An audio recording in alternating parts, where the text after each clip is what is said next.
In this question, we are asked to solve 855 meters is equal to how many kilometers? So if you remember this little saying, you should be able to get through this. So you have King Henry died by drinking chocolate milk. And this stands for kilo, hecta, deca. This is the basic unit. Dessa, cena, milla. So you remember those, and I do it a little bit different from other people. It's much easier for me to put my arrows here. So as I go up, I know that I'm going to be adding a decimal point to the left. And as I'm going down, I put it on the right side, so I know that I'm adding to the right. So we have 855 meters. So since we're going from meters, which is the basic unit,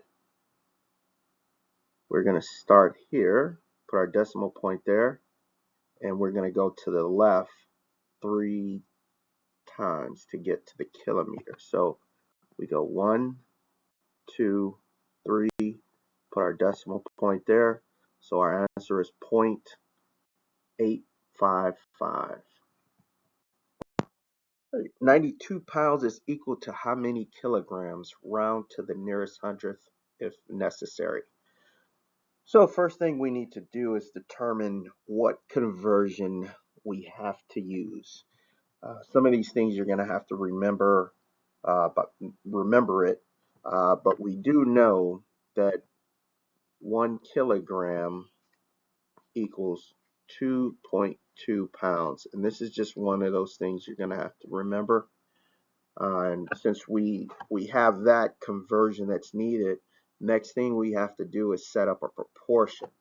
So we know that one, and I'm not going to put the kg or the lbs because it gets kind of confusing. We know 1 kilogram is equal to 2.2 pounds. And we don't know how many kilograms are over here, but we do know that there's 92 pounds. So after we set up that proportion, we cross multiply. That gives us 2.2x equals 92. We need to get x on the side by itself, so we divide each side by 2.2. That cancels out, so that gives us x equals 92 over 2.2. Once we have that figured out, we could just do our division. 2.2, we have 92 in here. We can move that over 1, and because we move that over 1, we got a 0 there, put our decimal there.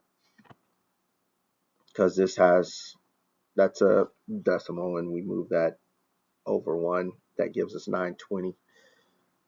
All right, so 22 can't go into 9. 22 can go into 92 4 times. 4 times 22 is 88, and that is an 8.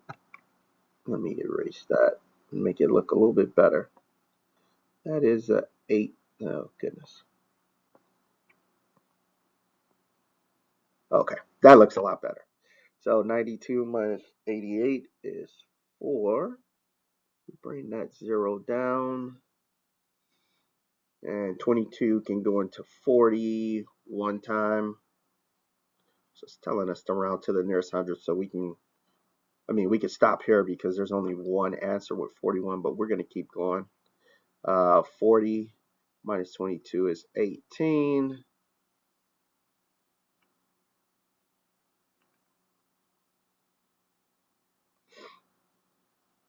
And let's see, that's 18. That turns into 180. That can go into 180 8 times. 8 times 22, 76, 176, and I ran out of space, but I'm going to put the 4 here, add another 0 there. Well, I'm not going to continue because we ran out of space and it'd get a little confusing for you, but we know that our answer, this is the closest to our answer. In this question, we are asked to convert 21.4 Celsius into Fahrenheit. A couple of equations you need to remember to do this.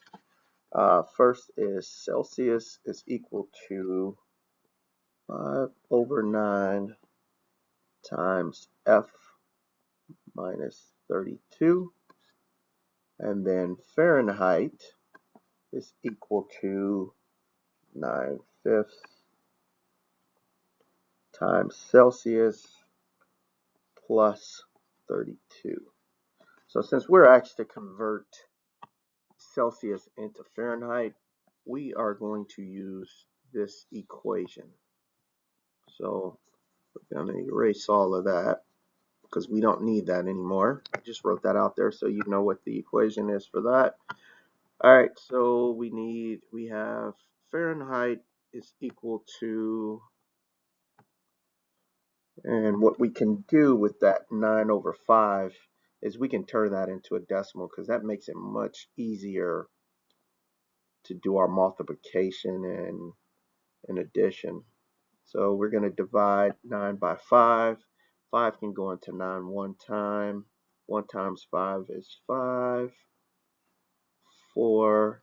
5 can't go into 4. So what we do is we add our decimal point there. We add a 0. Bring that 0 down. 5 can go into 40 8 times. So this 9/5 is equivalent to 1.8. So we have 1.8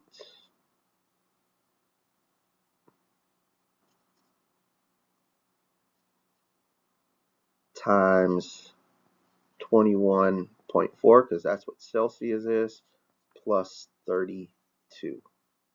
All right, I'm going to erase all of this over here.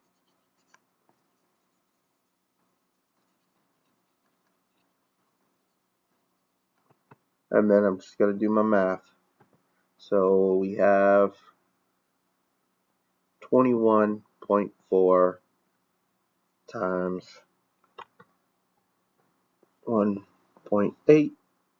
Make that too big. I need as much space because it's going to be a longer multiplication. So 21.4 times 1.8.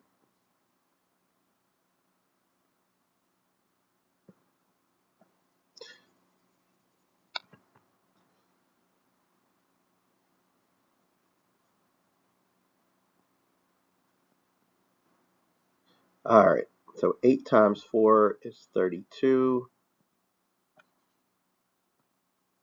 Carry the 3. 8 times 1 is 8, plus 3 is 11. Carry the 1. 8 times 2 is 16, plus 1 is 17. Let's get rid of those numbers. So we move to the next place. So we add a 0 there. 1 times 4 is 4. 1 times 1 is 1. 1 times 2, 2. We add these numbers. That gives us 2, 5, 8, 3. So we know that this number is equal to, and we have to use these decimals. We have 2 numbers behind the decimal. So it's 38.52. So we know that 1.8 times 21.4 is 38.52.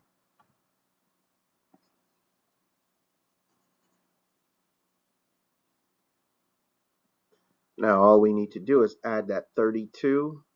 So I'm just going to put the 32 right here.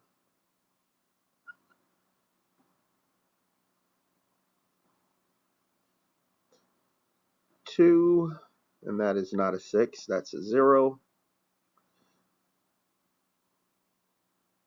That looks like a 6 again. I don't want it to be there. That looks more like a 0. All right, 5 plus 0 is 5. Decimal place there. 38 point, or excuse me, 8 plus 2 is 10. Carry the 1. 1 plus 3 is 4. 4 plus 3 is 7. So our answer is 70.52 Fahrenheit. 7 gallons are equal to how many ounces? Alright, so what we need to do here, first thing we need to do is to determine how we need to move from gallons to ounces. So to do that, first thing we're going to do, I'm going to write this out. So we know ounces go to cups, cups go to pints, pints go to quarts, and quarts go to gallons.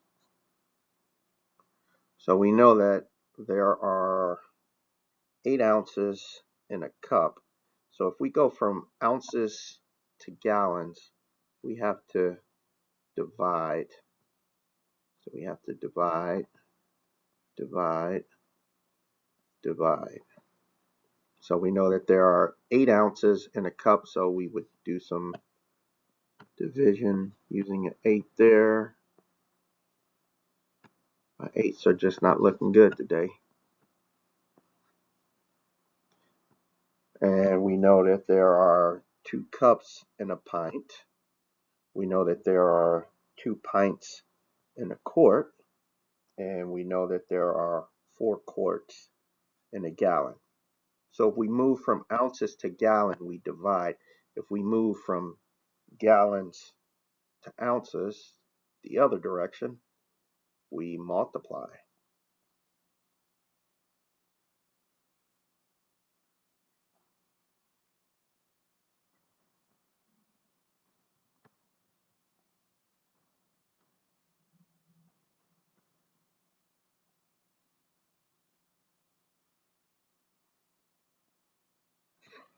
All right, after we determine that, next thing we need to do is we need to start solving. And first thing we want to do is we know that 1 gallon equals 4 quarts. And we know that we have 7 gallons, and that equals 28 quarts. So we're moving from gallons and working our way down to ounces. So now that we have that, let me start erasing some things. So we know we have 28 quarts. I'm going to write that. Let's see. So we have 28 quarts. I'm going to write that up there. All right. Next thing we need to do is go from quarts to pints. To go from quart, 1 quart is equal to 2 pints. And we have 28 quarts, so we need to multiply 28 quarts by 2 pints.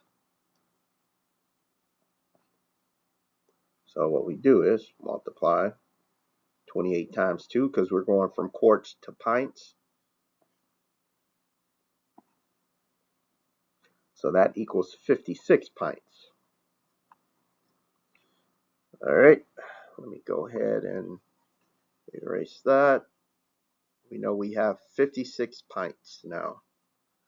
And I'm going to write that 56 pints. up here, 56 pints. So next, we need to go from pints to cups. And we know that 1 pint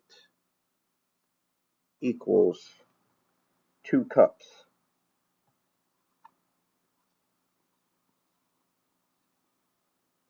And we know that we have 56 cups.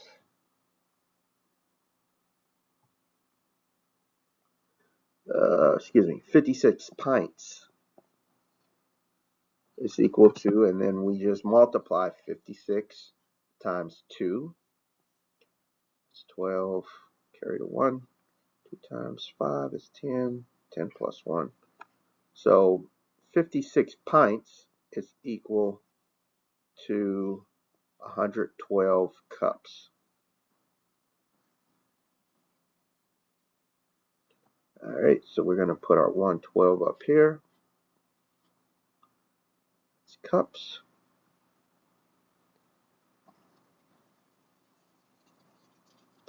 All right, so the last thing we need to do is convert cups into ounces.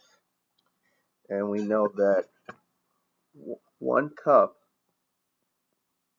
is equal to 8 ounces.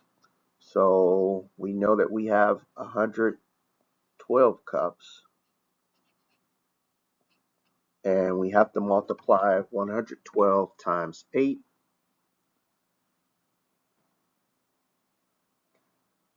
That's 16, carry the 1. 8 times 1 is 8, plus 1 is 9. 8 times 1 is 8. So our answer is 896 ounces. In this question, the scale on a blueprint for a house is 1.2 inches equals 6 yards. If one side of the house is 15 inches long on the blueprint, what is the actual length of the side of the house? So when we're working on problems like this, scaling, we need to set up a proportion. To set up the proportion, we first figure out what we have. We know that 1.2 inches scaled is equal to 8 yards. So scale ratio is going to be 1.2 inches, 6 yards. So I'm getting that all from right there. All right, now we need to figure out the length of the side of the house in inches. What we do know is that one side is 15 inches long. So we need to know how many yards that is. We know 15 inches. We know yards. That equals X yards. And what I probably should have did was got rid of the inches and yards, because it starts to get confusing when you add that X. So let me go ahead and get rid of the inches and the yards. So we're just working with numbers and one variable. All right, so now that we have that, what we can do is cross multiply. So that gives us 1.2 x is equal to, and 6 times 15 is 90. Get x on the side by itself. That cancels out, so that means that x is equal to 90 over 1.2. And what we can do is just do our division.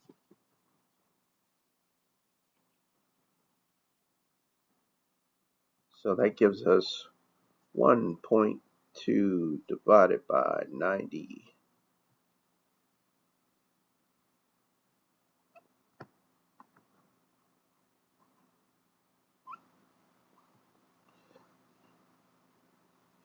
All right, so we put decimal decimal there. All right. You know what? Let me rewrite this. This looks sloppy. All right. 1.2 divided by 90. All right. So 12 can't go into 9. And I'm going to just move that over, turn that into a 12. Because I did that, I have to add a 0 here. 12 can't go into 9. But 12 can go into 90. That's 4 times. Or excuse me. 12 can go into 90 7 times. 7 times 12 is 84. All right. You subtract 84 from 90. We bring that 0 down. 12 can go into 65 times. So our answer is 75 yards. 93 meters is equal to how many kilometers? Remember, our King Henry died by drinking chocolate milk. Remember, if we go from the basic to deca or hecka or kilo, we move our decimal place to the left. If we're going from the meter to the deci to the centa to the milli, we move our decimal place to the right. So what that means is we're starting with the basic metric of meters and we're going to kilometers. So the basic, or the B, is either going to be meter,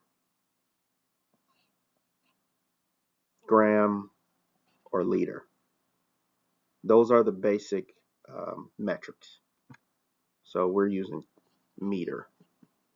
So since we're going from the basic to kilometer, we write our number out,